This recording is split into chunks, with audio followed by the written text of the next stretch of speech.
Now this is really a lot of fun. It has been a while. As a matter of fact, you'd probably have to go back to GBATS 7 maybe, since we had this old girl polished up out of the garage and out at a truck show, even if it is online. But this is my pride and joy here, one of my dad's favorite trucks. This is our Four State Trucks 1966 Peterbilt model 351. But I'm wanting to do something different, Mr. Fiffie. Why don't you come over here where all those bigrigvideos.com fans can get you in frame with me, and I'll give you a little tour of the truck. All right. Talk me into it. Well, this is the first. Oh, yeah. Welcome to this side. Welcome to this side. Yeah, I've been behind the camera. I'm comfortable behind the camera. I'm talking to the camera. I'm talking to you now. I'm always comfortable behind the camera. Oh, yeah. And if anybody couldn't even see you, it's that undeniable Chris Fiffie voice. Yeah. You can pick that out of a crowd anywhere. It's been a giveaway at times. It's been fun. The last couple of days doing what we've been doing, it's been a good time. It has. I've been looking forward to this broadcast for, gosh, we've been working on it for over a month. But especially this old girl. A lot of folks don't know it. I've had this thing since I was 20 years old. Really? Oh, yeah. It's been in the family a while. It's show-worthy. I mean, it looks stellar. The interior is immaculate, but I'm ashamed to say we've never took the time to really make it roadable. I've drove it around, you know, to car washes and fuel stops, but as far as jumping in it and going to Kansas City or Oklahoma City, she's not quite ready. Yeah, I've not seen it up close. Well, let's walk around it. Yeah, tell me about it. Yep. Well, one of the neatest stories about this is, like I said, I come out of diesel school. I'm 19 or 20 years old. I come back to Four State Trucks, working for my uncle, and we're doing garage work. We're doing truck sales. We've got a parts store. Well, we've got a customer, a local guy, just down the road here from Four State. His name was Basil Judy, kind of a unique cat. Wow. And he actually had this truck. It was a tow truck. Okay. So it was a day cab with an old Holmes wrecker bed on it. Nice. We happened to have kind of a piece of junk dump truck, an International Fleet Star that Basil wanted. Right. Well, you know, I was all hot and bothered out of school, got to have me my own Peterbilt, and started bartering back and forth, and I actually traded him straight across his tow truck, this truck, for my dump truck. That's a pretty good trade. It was at the time. Now, there's more to that story. Right. It had a blown up engine. He had let it freeze, like he had straight water in it, no coolant, and it gets pretty cold in Missouri, so it had froze and busted the block, so it was a non-runner. Although my dump truck didn't run all that strongly. So I don't know who got the worst deal, but man, I jumped into it. Me and Brad Taylor, that still works here with us today at Four State Trucks, we tore this thing down to bare frame rails, built up a late model Cummins engine for it, a 13-speed. It had a 4x4 Spicer air shift, so it was one stick, but it had the 4 selectors on top of the stick, so it was quite a contraption. But it's come a long ways from that day to what you see now. Yeah, I tell you what, I've not really seen this truck up close, and you telling me that it used to be a tow truck, you obviously you've never tell, but it's a good looking truck.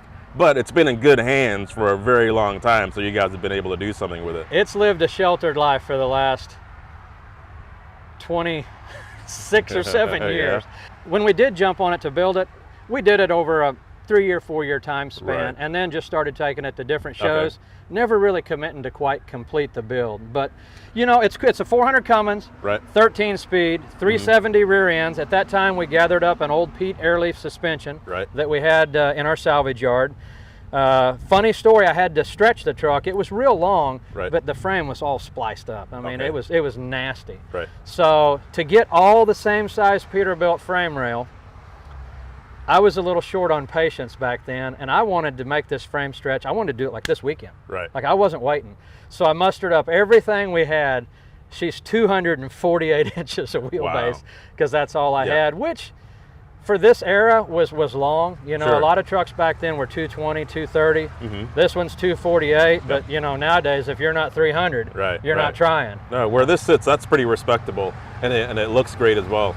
So I'm looking just sight unseen, or looking at first glance, it looks like it was on the highway at all times. So before it was a tow truck, what was it doing? Did you know? I never did get the story, but you can rest assured probably Basil Judy was the 8th or 9th owner of it. Okay. And you know, there's no telling how many millions of miles and breakdowns and rebuilds and repairs this truck had. It had a 335 Cummins in it when I got it, so although it was blown up, it probably was possibly the original engine. Man, if this thing can talk, I'm sure it's got some stories. Oh my gosh. What I really liked about the needle nose, you know, obviously the narrow grille, the small windows, and we tinted them limo black, so it's really got that gangster chrome shop Mafia look.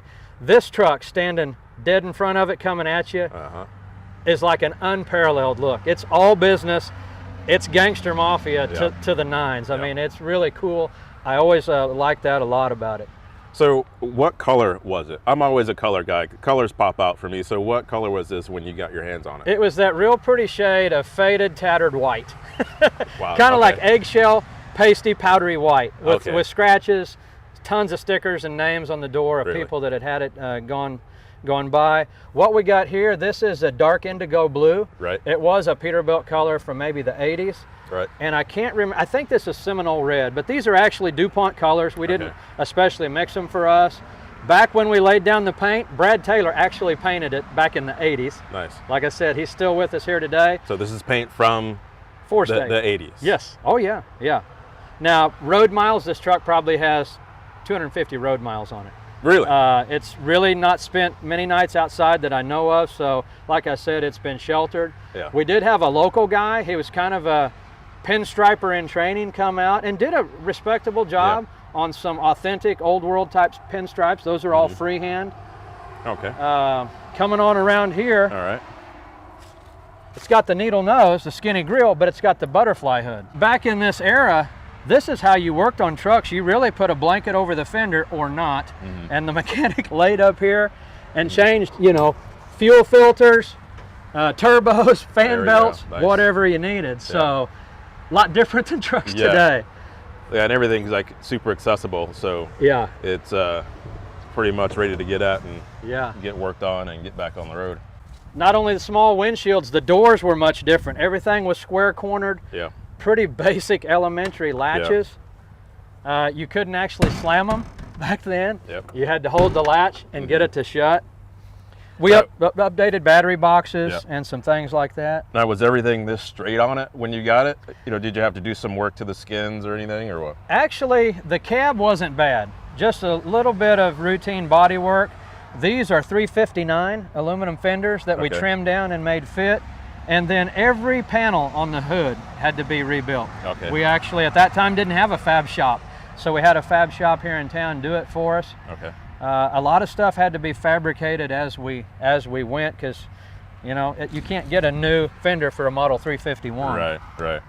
I always kind of had plans of putting power steering on it, but never did. It's Armstrong steering. Nice. It had a center point, they call it, front axle on it when I got it, which actually made it steer a little easier than it does now with this later model axle. But as long as you're rolling and planning for the turn. That's the key, planning ahead. It takes several rounds of the steering wheel to get turned. But now I know why you didn't want to reposition this over there. I'm like, hey, let's put it over there. And you're like, oh, it's good right here. Yeah, I do appreciate your recommendation to move us to the shade. That was a good call. I didn't realize that it didn't have power steering on it. Right. Later model, 359, you can tell by the rounded door. At that time, like I said, I was short on patience. I knew I wanted a 63-inch on it. This is what we had during that time frame. So we put that on there. 135-gallon peat tanks. Maybe 150, I actually don't remember. Is that original, or it's been modified? No, the Peterbilt factory did them that way clear up through the 90s. And I think it was either 150s or 135s. Sometimes they would do this, and sometimes they wouldn't. I really like the 4 straps look, the old bow tie sun visor, the spotlights on the windshield pillar. It kind of give it an old retro vintage look. Yeah, I love the spotlights. Oh, for sure. Filled in the frame rail back here with a custom battery box to match the front one. Whose battery box is that? These were actually built by the boys. I changed these out years after we did the initial makeover, but these were built by Cody and the guys in our fab shop, as well as the deck plate, airline box. We've got all kind of the blood red cab lights, even back here, on the top, everywhere is red lights. These are from a company that's not even in business anymore. A lot of people don't recognize the name Rig Skirts, but I believe these were Rig Skirts fenders out of Indiana. Yeah, never heard of her. Yeah, they're gone. After 30 some years, my original set of tires were rotten. Oh, really? Even though they had no miles on them. So these Continental tires went on there maybe 5 or 6 years ago. They're still in good shape. Well, you know, I'm gonna have to mark off a couple of points here. These rocks here in the tread, you have to take some points off for that. I hear you. I miss the days when my kids would go to the truck show with me, because that was the perfect job for them. And it can take hours to dig these suckers out. There's a bunch of them. I guess it's no secret I live on a dirt road in Oklahoma. Huh? Yeah. What do you got working on the backside? Another Chrome Shop Mafia rear light bar with a custom center panel, deck plate, got the X pleated in it. Yeah, I was going to ask you, this pleating looks really cool. I like the pleats because any kind of like tin canning, any kind of little waffles in the finish, it stops them all. No vibrations, it makes it look nice and clean. Peterbilt mud flaps, I mean, I guess that's a must for about any Peterbilt, huh? Yeah. Alcoa wheels, there's no telling how old those wheels are. I think we got them back in the day. 1985. Nice. There again, two or 300 miles on them at the most. So looking at this frame rail, you said you had to clean up the frame rail a little bit as far as how it had been welded on and or lengthened. You don't see where it's has been worked on. Yeah. We still stretch trucks, lengthen frames today, and we pride ourselves in doing it in a way that you can't tell where the cut and the weld was made. This was no exception. So I had this cutoff suspension in the salvage yard, and it had maybe 4.5, 5 feet of good frame sticking out in front of it. So the actual splice. So I'm going to slow you down, just so people that may be wondering, well, how do they lengthen a truck or shorten a truck? You said cut off a suspension. So explain what cut off suspension is. So that way people can kind of catch up with what you're explaining. Just to add to the hodgepodginess of this truck when I got it, it had a Freightliner leaf spring rear suspension. Then it had some third truck's frame rails cut in the middle where they welded that onto the Peterbilt. We just got rid of all that. So in our salvage yard at that time, we had the whole back end of a chassis, a Peterbilt air ride cutoff, with about 4.5, 5 foot of good frame sticking out ahead of it. You know, original frame rail that went with this suspension. So I went up to the portion of my Peterbilt frame that goes with this 1966 model, and then we actually did some special cuts, and we actually welded them together there. We put a fish plate on the inside, did all the grinding and body work, and then painted that red. So even though it's under the sleeper, if the sleeper was removed, it's pretty much invisible to the naked eye. All right, so you said special cuts. You could ask 10 people how's the proper way to stretch a truck, and there's probably no wrong answer. A lot of people just cut it and just butt weld it and put a plate on the inside or put a double piece of frame on the inside. I've seen trucks done that way that worked all their life and never give any trouble. We always went a little bit further, so we would cut down about 1 inch, make a diamond, and cut down about 1 inch, and then the opposing cut. So you're getting a lot more weld at opposing angles. So if something ever did develop a crack, it's probably not going to crack straight through and leave you stranded. So there's a half dozen ways to do it. I like the way that we painted the body of the tank, but left the ends polished and the straps polished. That looks pretty good. More Peterbilt flaps, you know. Back when I started out, a show trucker, he had Peterbilt on everything, and he had them on the hood, the battery box, and the back. It's kind of went out of style now, but and the weights there at the end.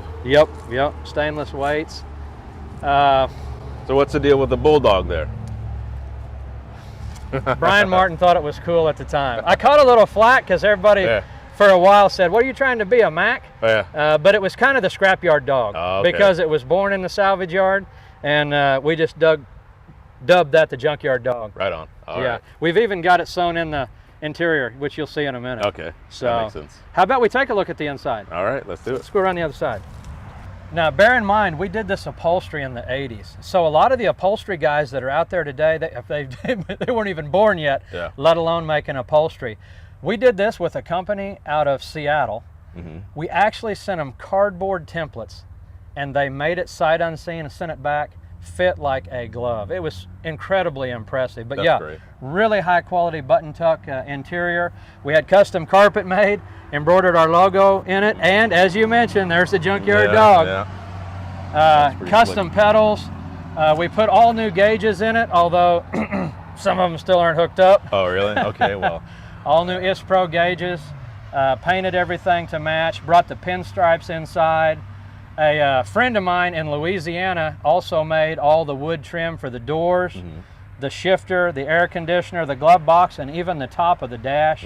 Really made a nice touch there.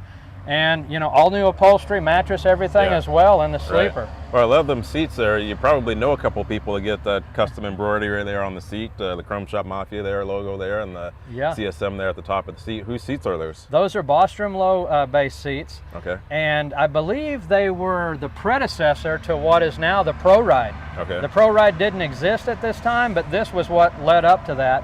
One thing you'll notice, these narrow window old school Pete cabs are so skinny. Those two seats, there's about 3.5 inches to go in and out of the bunk. Not that the bunk sees a lot of nighttime action. But no, she's fun to drive. It's really neat to see an old relic like this turning just as many heads when you're cruising uptown to the truck wash as a big late model 389 or Kenworth. Fun stuff. So what do you got for exhaust there? I got 7-inch straight pipes. There's no muffler, and then that old thumping Cummins. It's got a deep kind of a lower tone beller. Okay. It talks to you. I mean, you're not going to be talking on the cell phone in this cab while she's running down the highway. That's she will get your attention big time. There we go. Well, that's my kind of truck. You can hear it coming from miles. Yeah. Well, like I said, maybe we can catch her on the highway at some point, maybe during GBATS 2021 or something like that, and Let's see do what it. Sounds like. All right, sounds good. All righty.